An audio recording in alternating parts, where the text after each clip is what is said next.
मुखिया कैसा होना चाहिए, इसका जवाब गोस्वामी तुलसीदास जी ने अपने कालजयी ग्रंथ रामचरितमानस में बहुत ही सुंदर दिया है।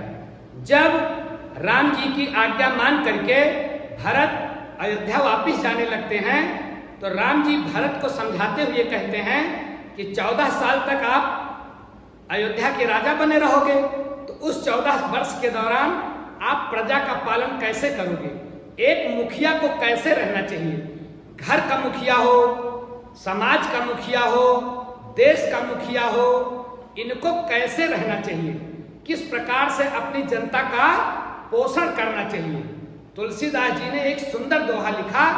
राम जी कहते हैं भरत से कि मुखिया मुख सो चाहिए, मुखिया मुख सो चाहिए, खान पान कहूं एक, मुखिया मुख सो चाहिए, खान पान कहूं एक, पालई पोसई सकल अंग, तुलसी सहित विवेक, पालई पोसई सकल अंग, तुलसी सहित विवेक।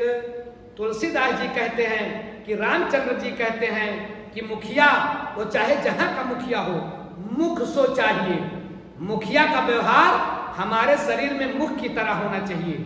जैसे शरीर के और अंग, पैर चल करके भोजन की व्यवस्था करता है, हाथ भोजन को मुंह तक पहुंचाता है, हमारे शरीर हमारा दिमाग ये प्रयास करता है कि कैसे हमारा पोषण हो, भोजन कैसे मिले, सारे अंग मिलकर के भोजन की व्यवस्था करते हैं। भोजन हमारे मुंह में जाता है, लेकिन हमारा मुंह मुखिया की तरह है। मुखिया को बिल्कुल मुंह की तरह होना चाहिए। जैसे हर प्रकार का भोजन, हर प्रकार की जो खाद्य सामग्री है वो हमारे मुंह में जाती है, पौष्टिक सामग्री जाती है। हमारा मुंह जानता है कि शरीर के किस अंग को कौन सा भोजन पहुंचाना है।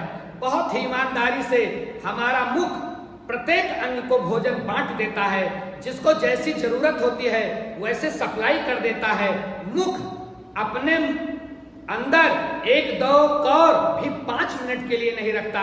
5 मिनट के लिए भी अगर कौर मुंह के अंदर रह जाए तो उल्टी आने लगती है।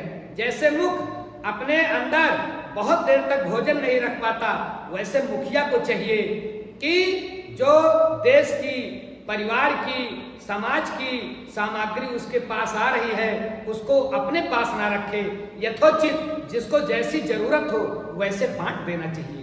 तो ये दोहा अपने आप में अनुपम है, यह बताने के लिए कि मुखिया कैसा होना चाहिए। और ये दोहा अगर आप लोग याद कर लें तो आपकी परीक्षा में आता है कि दोहा छंद का उदाहरण लिखिए, तो उसमें भी ये काम आ जाए।